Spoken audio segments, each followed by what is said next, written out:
사순절을 영어로 렌트라고 합니다. 그 어원은 만물의 소생을 뜻하는 것으로 그리스도의 수단을 통해 인류에게 주어진 영원한 생명을 의미합니다. 제2 수요일부터 시작하여 부활절까지 그리스도의 순환과 부활을 기념하며 금식하며 기도하는 주간입니다.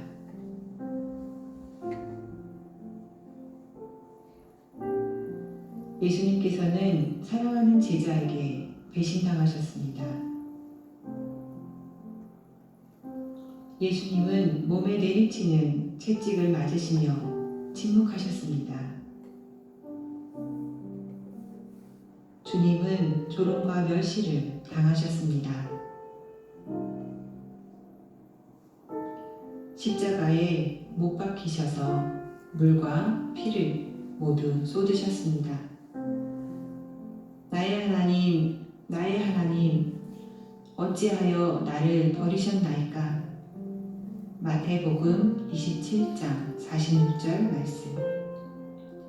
예수님은 버림받으셨습니다.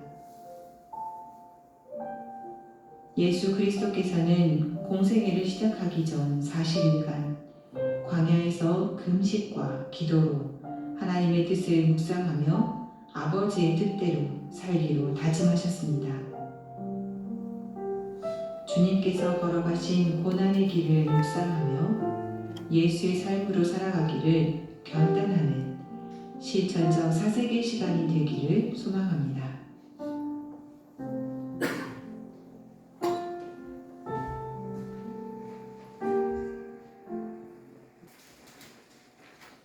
사령관 느부사라단이 예루살렘과 유다의 포로를 바벨론으로 옮기는 중에 예레미야도 잡혀 사슬로 결박되어 가다가 라마에서 풀려난 후에 말씀이 여호와께로부터 예레미야에게 임하니라. 사령관이 예레미야를 불러다가 이르되 하나님 여호와께서 이곳에 네 재난을 선포하시더니 여호와께서 그가 말씀하신 대로 행하셨으니 이는 너희가 여호와께 범죄하고 그의 목소리에 순종하지 아니하였으므로 이제 이루어졌도다. 이 일이 너희에게 임한 것이니라. 보라 내가 오늘 내 손에 사슬을 둬 너를 풀어주노니 만일 내가 나와 함께 바벨론으로 가는 것을 좋게 여기거든 하자. 내가 너를 선대하리라. 만일 나와 함께 바벨론으로 가는 것을 좋지 않게 여기거든 그만하라. 보라 온 날이 내 앞에 있나니 내가 좋게 여기는 대로 옳게 여기는 곳으로 갈지니라 하라. 예레미야가 아직 돌이키기 전에 그가 다시 이르되 너는 바벨론의 왕이 유다 성읍들을 맞도록 세운 사반의 손자 아이감의 아들 그다리아에게로 돌아가서 그와 함께 백성 가운데 살거나 네가 옳게 여기는 곳으로 가거나 할지니라고 그 사령관이 그에게 양식과 선물을 주어 보내매 예레미야가 브리스가로 가서 아이감의 아들 그다리아에게로 나아가서 그 땅에 남아있는 백성 가운데서 그와 함께 사니라. 여러분 밀레 이삭죽기 아시죠? 19세기 프랑스에서 이삭죽기란 농촌의 극빈자들에게 분홍이 주는 하나의 특권이었다고 그럽니다. 동장주가 이 빈농들 할 때 추수가 이렇게 끝나면은 남은 밀 이삭을 주워가도록 이렇게 허락을 했다고 그럽니다. 근데 굶주린이들이 숫자가 너무 많기 때문에 남아있는 곡식의 양이 턱없이 부족했다고 그럽니다. 그래서 이삭 줍기는 늘 엄격한 관리하에서 이루어졌다고 그럽니다. 여러분 이게 보일지 모르겠는데 이삭 줍는 그 세 사람 저 뒤쪽으로 보안관이 말을 타고 있다고 그럽니다. 지키는 거죠. 이렇게 이삭 줍기는 그야말로 등골 빠지는 그런 고된 노동이었죠. 남보다 한 알갱이라도 더 주워 모으려고 잠시도 쉬지 못하고 아주 허리를 필 여유가 없는 그런 모습입니다. 하루 종일 허리가 휘도록 이삭을 주우면 빵 한 덩어리 정도 살 수 있는 그 정도로 이렇게 줍는다 그럽니다. 그러니까 이 도시에서 구걸하시는 분들이 돈을 이렇게 좀 동냥하잖아요. 그 정도 밖에 얻지 못하는 참 어려운 그런 상황인 것을 알 수가 있습니다. 여러분, 이게 몸을 낮춘 여인들의 자세를 보면은 사회 맨 밑바닥에서 그렇게 처져 있는 그런 모습으로 이렇게 구부려 있는 것을 볼 수가 있습니다. 거친 옷에는 누덕누덕 기운자리가 그렇게 띄고 온종일 단 한 번 고개를 안 들은 것 같이 그렇게 엎드린 그들의 얼굴도 볼 수 없는 그런 모습을 볼 수가 있습니다.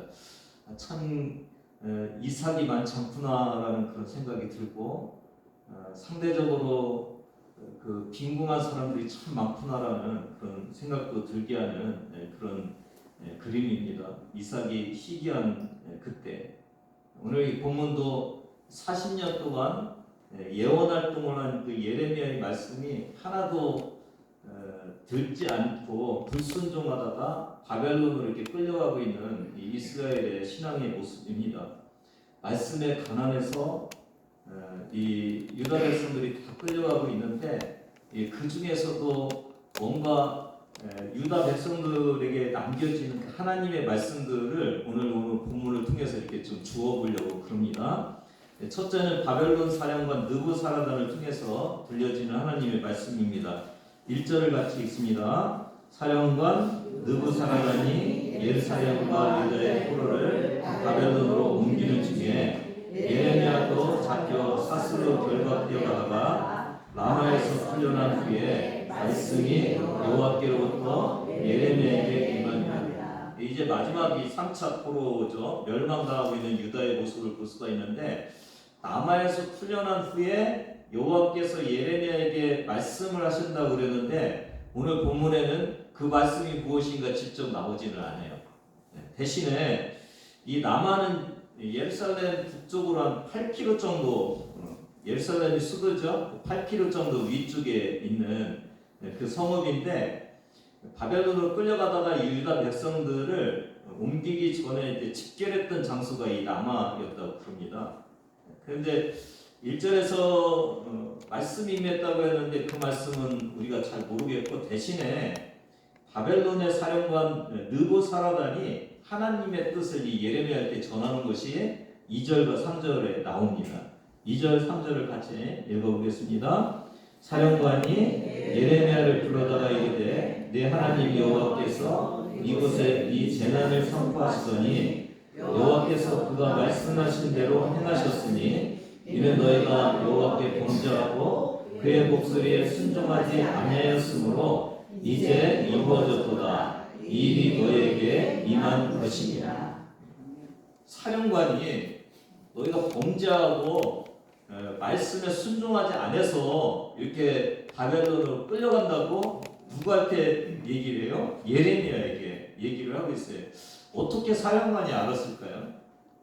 사령관은 보통은 이렇게 얘기해야 되잖아요. 우리 바벨론이 힘이 강해갖고 또 이 힘이 약한 유다를 정복한 거야, 이렇게 얘기해야 되는데, 오늘 하나님이 너희에게 그런 거야, 너희가 하나님께 범죄하고 순종하지 않아서 그런 거야, 이렇게 얘기를 하고 있습니다. 이 사령관이 하나님을 믿었을까요, 안 믿었을까요? 마치 믿었을 것 같지 않습니까?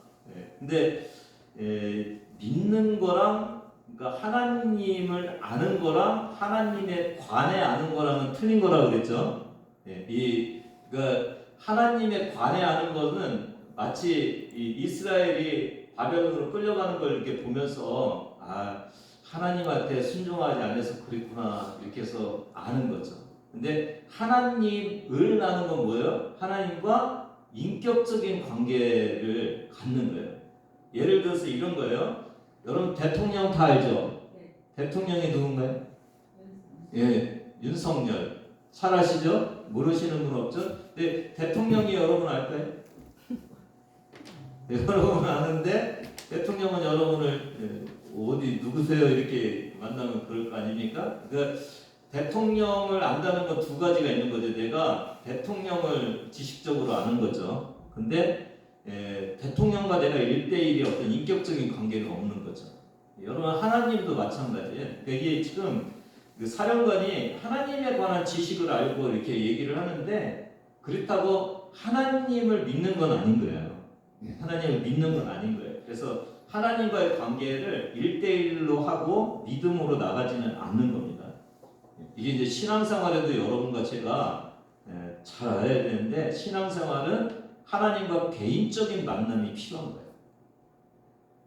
지금 사순절인데 이렇게 보통 얘기를 하거든요. 신앙생활 잘 하냐고 물으면서 예수님이 당신을 위해서 십자가에 못 박히신 것을 믿습니까? 그러면 예, 제 압니다. 이렇게 얘기를 하거든요.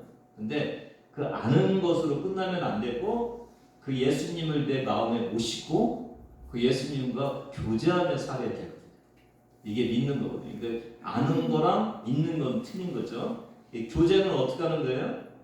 여러분 교제 어떻게 합니까? 서로 대화하고 그러니까 기도해야 되고 그분의 심정을 우리가 알고 경험할 수 있는 여기까지 가야 주님을 아는 겁니다.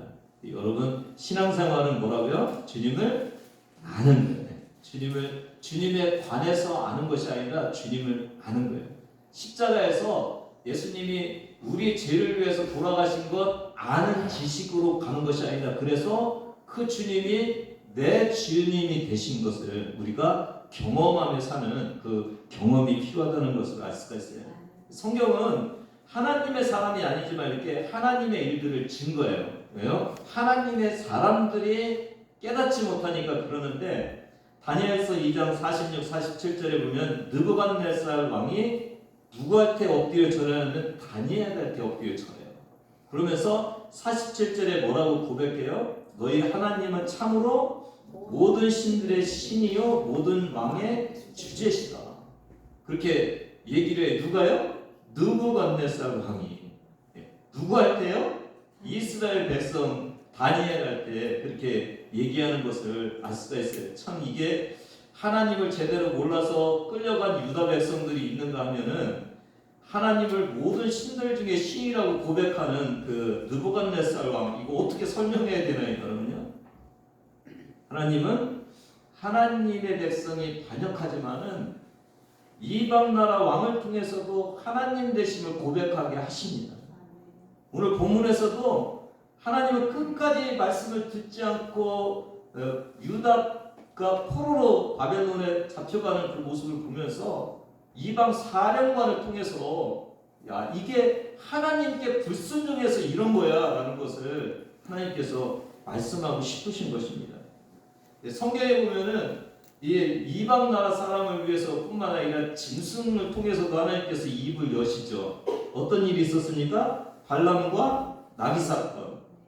나귀가 이제 자기 주인인 발람 밑에서 이렇게 엎드리니까 발람이 누워서 자기 지팡이로 치죠. 그러니까 여호와께서 나귀의 입을 열어갖고 뭐라고 해요? 왜 때려? 왜 때려 그러죠? 그러니까 내가 이렇게 하는 버릇이 있었어? 그러니까 없었다 이렇게 하니까 그때 이제 하나님께서 발람의 눈을 열어갖고 여호와의 사자가 칼을 빼고 있는 것을 보게 하죠. 그 누구의 사람보다 나귀의 입을 열어서까지도 하나님의 사자를 본 것을 먼저 얘기하게 하는 거죠. 십자가를 지시기 위해서 예루살렘으로 입성하실 때 누가복음에 보면은 그때 온 무리가 자기들이 본받 모든 능한 일로 인해서 기뻐하고 찬송을 하죠. 그때 이렇게 찬송하죠. 주의 이름으로 오시는 왕이요 하늘에는 평화요 가장 높은 곳에는 영광이로다. 그러니까 이것을 보고 있던 바리새인이 뭐라고 해요? 예수님 앞에 제자들의 입을 좀 막고 책망하세요 이렇게 얘기를 하니까 40절 같이 읽습니다. 시작. 대답하여 이르시되 내가 너희에게 말하노니 만일 이 사람들이 침묵하면 돌들이 소리 지르리라 하시니라.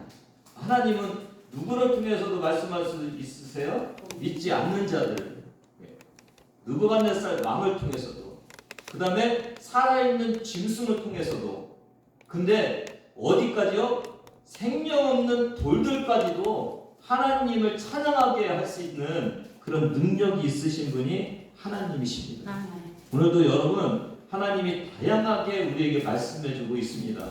우리 마음이 둔해서 이 하나님의 말씀을 듣지 못하는 일이 없도록 주님의 말씀에 귀 기울이시기 바랍니다. 사람을 통해서, 환경을 통해서, 그리고 강단을 통해서 내려오는 이 말씀을 통해서 주님의 음성을 들으시는 여러분 되기를 바랍니다. 이방 나라의 사령관도 하나님의 뜻을 알고 있는데 하나님의 백성들은 돌아오라는 하나님의 말씀을 듣지 못하고 지금 포로로 끌려가고 있는 이 모습들을 저와 여러분이 다시 한번 보면서 우리는 말씀에 가난한 자가 아니라 하나님의 말씀에 부유한 자가 되시는 저와 여러분 되기를 바랍니다.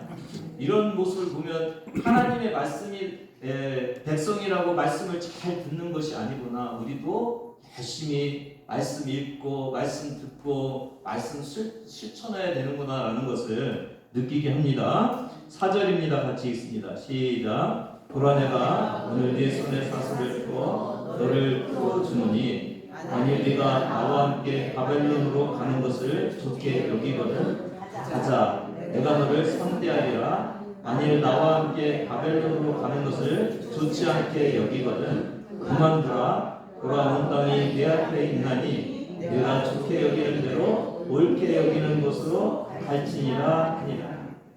이 선대한다는 얘기는 나의 목전에서 세워지겠다. 높은 자리를 허락하고 급진히 배워가겠다 이런 뜻이 있다고 그래요. 그런데 오늘 이 말씀을 보면서 이상한 부분이 하나 있는데 이게 뭐냐면 너를 풀어주니 이 부분이에요. 이게 저번 시간에 저와 여러분이 본 그 본문 중에서 39장 11절에 14절에 보면은 11절에 보면 바벨론의 느부갓네살 왕이 사령관한테 명령을 해요. 12절에 그를 데려다가 선대하라. 해하지 말라. 그가 누구예요? 예레미야. 그래서 13절에 사령관이 그 사람을 보내서 14절에 감옥에서 끌어내서 누구한테요? 그다리아에게 넘겨져서 그 집으로 보내고 그가 백성 가운데 산이라 그래서 풀려났었어요. 근데 오늘 또 풀려나게 한다고 그러는 거예요. 좀 이상하죠? 39장에 이미 풀려났는데 40장에 또 풀려나는 것이 이상하잖아요. 이게 어떻게 된 일입니까? 이 주석을 보니까 39장에 풀려났는데 이제 바벨론에 사로잡아가기 위해서 그 하급 관리들 할 때 만나는 사람마다 다 집어넣으라고 그런 거예요. 그 이제 지금 이스라엘 백성들, 유대 백성들 중에 누가 끼어 있어요? 예레미야가 이제 끼어서 살잖아요. 그러니까 모르고 다시 잡아들인 거예요. 다시 잡아들이다가 이제 남아 쪽에 가갖고 군법회의를 열었다고 그래요. 그때 이제 사람들 틈에 있는 이 예레미야를 발견하고 예레미야를 다시 풀어준 거예요. 그러니까 풀렸다가 다시 잡혔다가 다시 풀리고 하는 이런 모습들을 우리가 예레미야를 통해서 볼 수가 있어요. 여러분 참 이 어려운 시기에 하나님의 사람으로 살아간다는 것이 참 힘든 삶이구나라는 것을 알 수가 있습니다. 여러분 이 모양 저 모양으로 고난받고 비난받고 잡혀가고 감옥에 들어가고 하는 이런 모습들을 볼 수가 있는데 이 멸망받을 때까지 여러 가지 고난을 겪는구나라는 생각이 들면서 여러분 사순절 기간입니다. 우리도 고난을 피해가는 자들이 아니라 해야 할 사명 안에서 고난을 두려워하지 않고 하나님을 기쁘시게 하는 여러분 되기를 바랍니다. 그것이 예수님이 우리 앞에서 보여주신 그 모범의 삶이었잖아요. 우리도 고난당한다고 피해가지 마시고 주님 따라서 우리가 사명을 잘 감당하는 그런 삶을 사시는 여러분 되기를 바랍니다. 5절입니다. 같이 읽습니다. 예레미야가 아직 돌이키기 전에 그가 다시 이르되 너는 바벨론의 왕이 유다 성읍들을 앞도록 세운 사반의 손자 아이감의 아들 그다리아에게로 돌아가서 그와 함께 백성 가운데 살거나 내가 옳게 여기는 곳으로 가거나 할지니라 하고 그 사령관이 그에게 양식과 선물을 주어 보내매. 예레미야가 이제 뭐를 얻었어요? 자유를 얻었죠. 가고 싶은 대로 가라. 자유를 얻었어요. 그에게 양식과 선물도 줬어요. 사령관이. 다른 사람들은 포로로 끌려가고 있는데 이제 예레미야는 자유를 얻은 거예요. 저희 성경이 읽혀진에서 이런 거 배웠으니까 여러분, 자기 구간을 잘 달렸다. 자기 구간을, 그런 생각이 들어요. 하나님으로부터 부름받고 유다 백성들이 싫어하는 예언 사역을 계속했잖아요. 뭐였어요? 너희는 망한다. 바벨론의 포로로 끌려가라. 마치 그 간첩같이, 바벨론에 속해 있는 사람같이 유다에서 이렇게 예언 활동을 하면서 감옥에 갇히고 핍박당하고 그랬잖아요. 근데 이제 그 예언이 성취돼 갖고 이스라엘 백성들은 끌려가고 이제 자유함을 얻는 이 노임받은 예레미야의 모습을 볼 수가 있습니다. 여러분, 이제 사명 다 하고 이제 자유롭게 놓아지는구나, 이런 생각을 하면서 우리도 사명받은 자들이잖아요. 사명이, 혹시 여러분의 주신 그 사명이 다른 사람보다 조금 더 어려울 수도 있어요. 그쵸?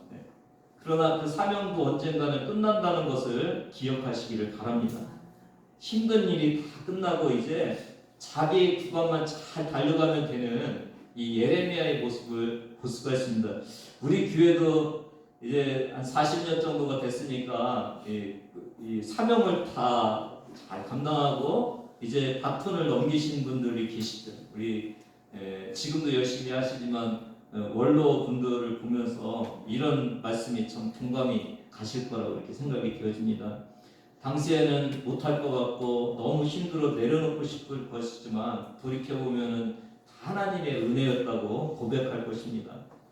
평생 그렇게 살 것 같고 이제 더 어떻게 어려운데 이거 어떡할 것인지 그랬는데 벌써 이제 바톤을 현역 정교님한테 넘기신 이 모습들을 아마 보실 것입니다. 현역 정교님과 또 우리 또 열심히 일하시는 여러분도 이게 뭐 끝까지 가는 것이 아니라 자기 구간만 달리면 됩니다. 그러면 열심히 달리시면은 또 우리 다음 세대들이 이렇게 기다리고 있습니다. 바톤을 다시 이어받아서 달릴 준비를 하고 있습니다.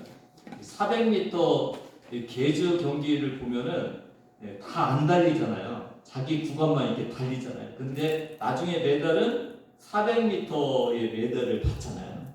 저와 여러분도 내 구간만 잘 달리면은 하나님께서 칭찬해 주십니다.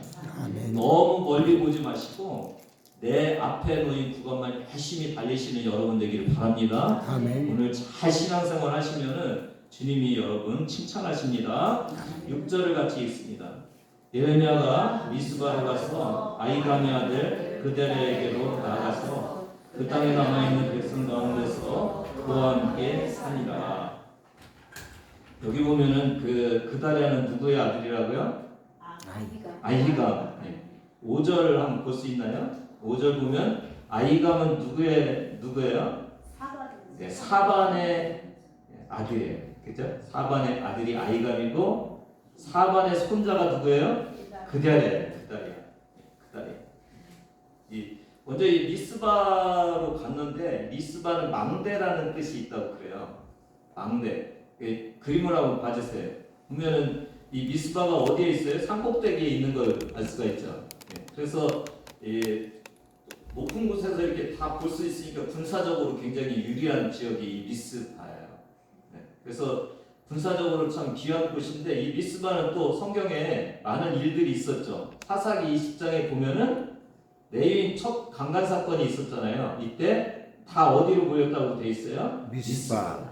회중이 일제히 미스바로 모여서 이 베냐민을 징벌하기 위해서 모였던 이 범죄를 자기네 나라에서의 범죄를 해결하기 위해서 모였던 이 거룩한 모임이 있었고 사무엘상 7장 5절 6절도 보면 사무엘이 온 이스라엘을 어디로 모이게 해요? 미스바로. 그래서 종일 금식하고 거기서 우리가 여호와께 범죄했다고 재고백하고 회개했던 국가적인 회개 사건이 있었던 이 종교적 부흥이 있었던 곳이 이 미스바였던 것을 알 수가 있어요. 그러니까 이 미스바는 굉장히 중요하죠. 영적으로 굉장히 중요한 역할을 했죠. 또 군사적으로도 굉장히 중요하잖아요. 또 정치적으로 볼 때도 이 수도가 어디였어요? 예루살렘이었잖아요.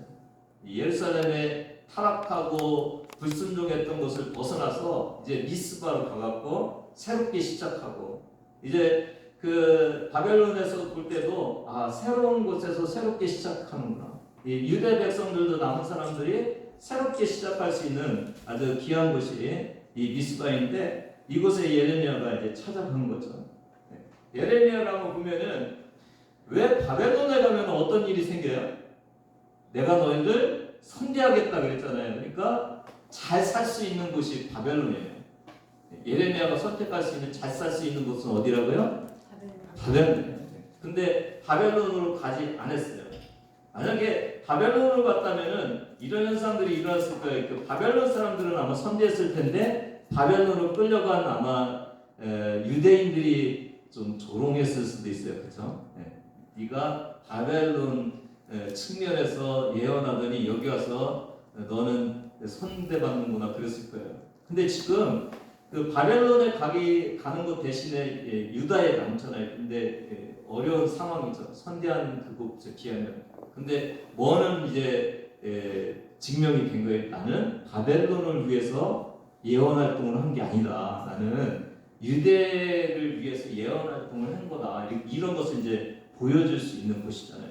이 예레미야의 삶을 보면서 주어진 사명을 자기의 평안과 유익보다 더 앞세우는구나라는 생각이 들어요. 여러분 오늘 신앙생활 하면서 여러분 편안함보다 더 중요한 건 뭐라고요? 사명입니다. 사명. 우리가 주님의 뜻 안에서 주님을 위해 사는 것이 나의 유익과 편안한 것보다 더 앞세운 것이 이 예레미야의 삶이구나라는 것을 보면서 이 이삭 죽기 두 번째는 예레미야 속에 남아있는 하나님의 말씀입니다. 아까 제가 계속 이 그다리아를 보면서 누구의 손자라고 그랬어요? 사반의 손자. 그 다음에 누구의 아들이라고 했어요? 아히감의 아들, 이 그다리아.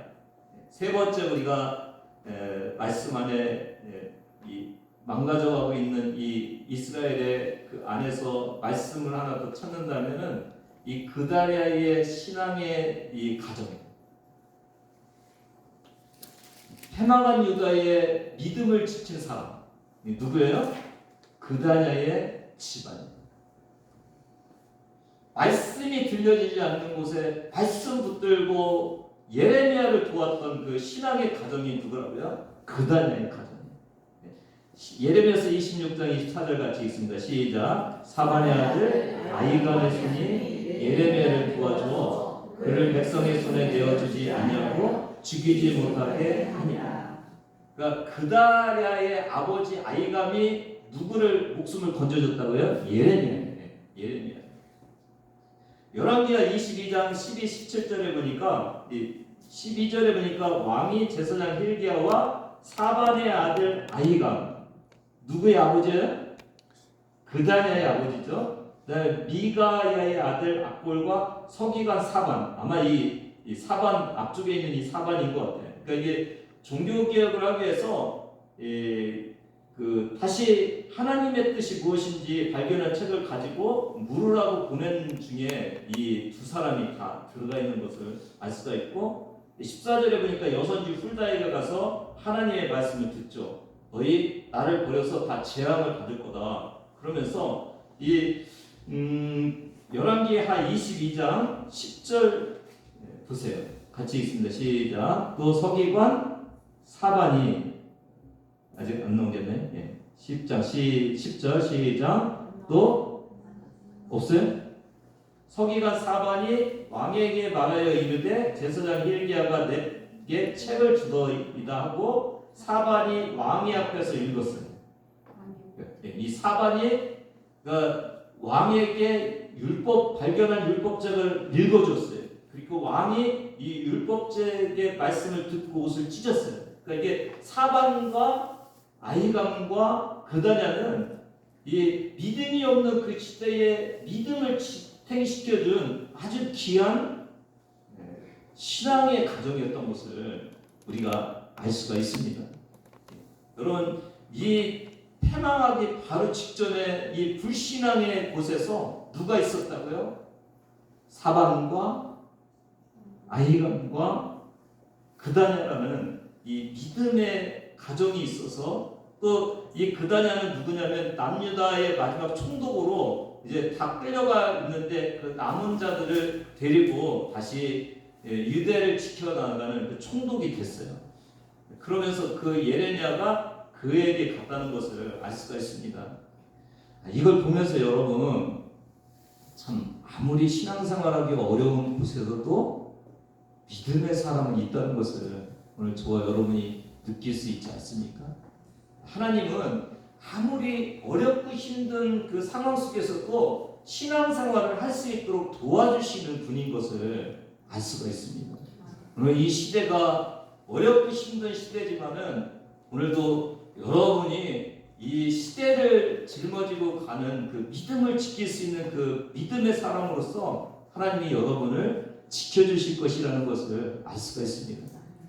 이런 말 만약에 다음 세대가 그 믿음을 이어받아야 되는데 이 믿음이 없는 다른 세대가 됐다고 그러는데, 또 이런 말씀하시는 분도 있죠. 지금 세대는 그러면 믿음이 있냐? 지금 세대도 믿음이 없다. 이런 모습을 보면서 저와 여러분이 믿음으로 세워지고 우리가 다음 세대에 우리의 믿음을 다시 연결시켜 줘야 이게 이 나라가 지탱되어 갈 수 있다는 그런 모습을 이 3대 신실한 가정을 보면서 다시 한번 느끼게 됩니다. 여러분, 우리의 다음 세대에게 귀한 믿음을 넘겨주는 그런 저와 여러분 되기를 바랍니다. 이 시대가 쇠퇴하고 가고 있는 세대잖아요. 믿음이 쇠퇴하고 교회에 그 모이는 숫자가 줄어들고 있는 이 시대에 이 그다냐의 가정이 얼마나 귀한 가정인지를 알 수가 있습니다. 제가 좀 찾아보니까 100년 동안 7대 신앙을 지켜온 가정이 있었어요. 여러분도 좀 거의 근처에 갈 수도 있을 것 같다는 생각이 드는데, 광문이 영동교회 공로권사라는 글이 있었어요. 이분이 어머니가 애국지사 신의경 권사였고 이모 할머니가 박에스더라고 최초의 우리나라 여의사였다고 그래요. 또 이 박 권사님은 한국 걸스카우트 운동 연맹 총재를 지내고, 근데 집안에 참 유명한 사람이 많는데 이분은 가장 큰 자랑이 뭐냐면 신앙의 가문을 이어왔다. 이게 가장 큰 자랑이라고 그래요. 그리고 조모 신마리아 선생은 선교사들의 전도로 출석을 하고 그 자기의 증조모까지, 그러니까 자기 어머니까지도 전도를 했다고 그래요. 이렇게 따져보니까 한 7대 될 것 같아요. 우리 집도 이렇게 보니까 저희 조카들이 또 아이를 낳더라고요. 그 정도 되니까 한 7대 정도 이렇게 되더라고요. 이게 우리 교회도 잘 따져보면 이렇게 이런 분들이 계시겠다라는 생각이 들고, 이 박 권사님의 어머니 신혜경 권사는 정신여학교 출신의 기독교인들이 지치게 돼서 조직한 대한민국 애국 부인회 임원이었다고 해요. 이 애국 부인회가 뭐였냐면 상해 임시정부의 자금을 이렇게 대주는 그런 일을 했다고 그래요. 근데 그 중에 하나가 이제 배반을 해갖고 1919년 11월에 이제 회원 전체가 검거되고 임원 9명이 재판을 받고 대구 형무소로 가갖고 이제 2년간, 21년까지니까 2년간 옥살이를 했어요. 그리고 이제 풀려나서 이화여전을 졸업하고 선교사들이 미국을 가라고, 유학을 가라고 그러니까 적을 알고 나를 알면 반드시 이긴다 그래서 적인 일본으로 가갖고 유학을 했다고 그럽니다. 거기서 이제 남편을 만나고, 그래서 여러 가지 이 보면서 참 믿음으로 신앙을 지켜오고 또 나라를 위해서 참 이렇게 공헌한 그런 아름다운 믿음의 본을 보인 가정이구나라는 생각이 듭니다. 이분이 이제 말하면서 어머니도 무엇보다 신앙생활 열심히 하라고 늘 말씀하셨다.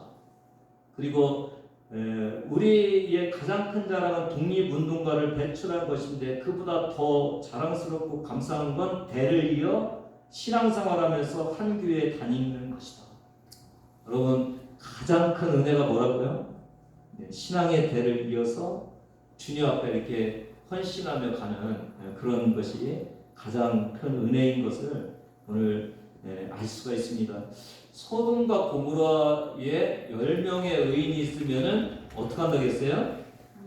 멸망시키지 않겠다고 말씀하셨잖아요. 아마도 이 예레미야가 40년 이상 이렇게 예언 활동을 했잖아요. 아마도 이 신앙의 가정들이 있고 이렇게 믿음 안에서 불신앙 속에서도 지켜가는 사람들이 있었기 때문에 40년 동안 예언 활동을 하고 이스라엘 백성들의 그 남유다의 멸망을 막고 있었지 않나 그런 생각이 들고 하나님을 인내하게 한 그 귀한 신앙의 믿음의 가정들이 있었다는 것을 오늘 생각할 수가 있습니다.